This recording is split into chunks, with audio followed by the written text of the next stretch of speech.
মৌমিতার উপরে ঝাঁপিয়ে পড়ে 18 থেকে 20 জন নির্মম ভাবে তাকে ভোগ করে। তার শরীরের মধ্যে 113টি কামড়ের দাগ পাওয়া যায়। তার গলার এই হাতটা ভেঙে যায়। তার শরীর থেকে 150 গ্রাম বীর্য পাওয়া যায়। তার একটি সুন্দর সাজানো গুছানো জীবন ছিল। হঠাৎ করে একদিন দুপুরবেলা খাবার শেষে তার বান্ধবীরা বলল, চলো একটু বিশ্রাম নিতে যাই। সেই বিশ্রাম নেওয়াটাই যে তার জীবনের শেষ বিশ্রাম হবে সেটা মৌমিতা কখনো চিন্তাও করতে পারেনি। তারই মেয়ে বান্ধবী দুজন কলিগ তাকে ওইখানে নিয়ে যায়। এক পর্যায়ে কিছু সংখ্যক ছেলেরা ওইখানে চলে আসে। তার কলিগ বান্ধবী তাকে এইভাবে গলার মধ্যে ধরে, অন্য একজন বান্ধবী তার পায়ের মধ্যে ধরে। এরপর নির্মম ভাবে একের পর এক হায়নার দল তার উপরে নির্মম অত্যাচার চালায়। মৌমিতা চিৎকার করে কাঁদিতে চাহিয়াও করিতে পারেনি চিৎকার, কারণ তার গলার কণ্ঠস্বরটা আগে বন্ধ করে রাখা হয়েছে। 30 সেকেন্ডের অধিক সময় ধরে কারো গলার মধ্যে চেপে রাখা হইলে তার চোখ দিয়ে রক্ত বের হয়ে যায়। হ্যাঁ, মৌমিতার চোখ থেকে ঝরার কথা ছিল পানি, তবে ঝরেছে রক্ত। মৌমিতা শুধু তাকিয়েছিল তার মেয়ে বান্ধবী কলিকের দিকে। বারবার শুধু চোখের ইশারার মাধ্যমে বোঝাতে চেয়েছিল, তুমি একজন মেয়ে, আমিও মেয়ে। কিভাবে একজন মেয়ে হয়ে আরেকজন মেয়েকে এইভাবে হায়নার হাতে তুলে দিলা। মৌমিতা চিৎকার করছে বারবার। ভাই, ও কাউকে বোঝাতে পারে নাই। মৌমিতা একটি ছোট্ট ভিডিওর মাধ্যমে মানুষকে একটি বার্তা পৌঁছে দেয়, যেখানে প্রকাশ পেয়েছিল তার সাথে ঘটে যাওয়া কিছু নির্মমতা। এরপর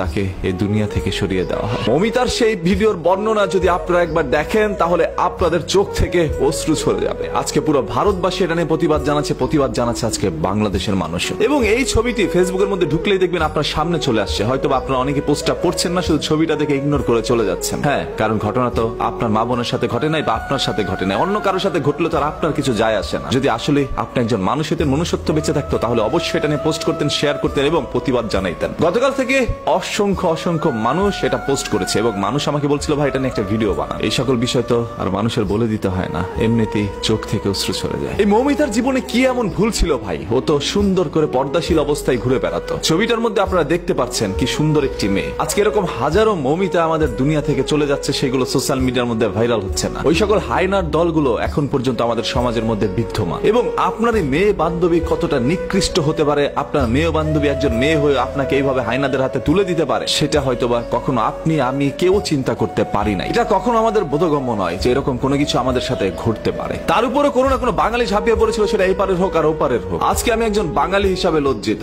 আজকে কণ্ঠস্বর দিয়ে কোনো শব্দ ব্যবহার হচ্ছে না, কারণ আমি মৌমিতার সেই বর্ণনার ভিডিওটি এখনো ভুলতে পারি না। আমার চোখে বারবার সেই দৃশ্যটি ভেসে আসছে। কি নির্মম ভাবে একজন মানুষকে এইভাবে দুনিয়া থেকে সরিয়ে দিতে পারে তারা। শুধু তাকে ভোগ করে সীমাবদ্ধ ছিল না, তার শরীরের মধ্যে 113টি কামড় দেয়, যেটা কোনো হায়না হয়তোবা ছিঁড়ে খাওয়ার সময় দেয় না। হায়না তার পেটের ক্ষুধার জ্বালায় হয়তোবা শিকার করে খায়, সেটা তার খাদ্য। ওরা কেন মৌমিতাকে ভোগ করলো? এই মৌমিতার পৃথিবী থেকে চলে যাওয়ার দৃশ্যটা এর চেয়ে ভালো তো হইতে পারতো। এরকম নির্মম ভাবে কারো যেন পৃথিবী থেকে চলে যেতে না হয়। কোন আক্রোশ থেকে এই ধরনের কাজগুলো করছে, কোন ক্ষোভ থেকে এই ধরনের কাজগুলো করছে, সেগুলো হয়তোবা বেরিয়ে আসবে। তবে আজকে যারা পথে নেমেছেন, এটার বিচার চাচ্ছেন, আপনাদের প্রত্যেকের কাছে একটা অনুরোধ করছি ভাই, যতক্ষণ না পর্যন্ত সেই সকল অপরাধীর সর্বোচ্চ শাস্তি দেওয়া না হবে প্রকাশ্যে, ততক্ষণ পর্যন্ত আপনারা রাস্তায় অবস্থান করবেন। যে যেখান থেকে পারেন এটা নিয়ে তীব্র প্রতিবাদ জানান। আদারওয়াইজ আজকে মৌমিতার সাথে, আগামীকাল আপনার সাথে, আপনার মা বোনের সাথে এরকম ঘটনা ঘটতে দেরি হবে না। আমি চাই না চোখের সামনে এরকম আর কোনো মৌমিতা জীবন দেয়।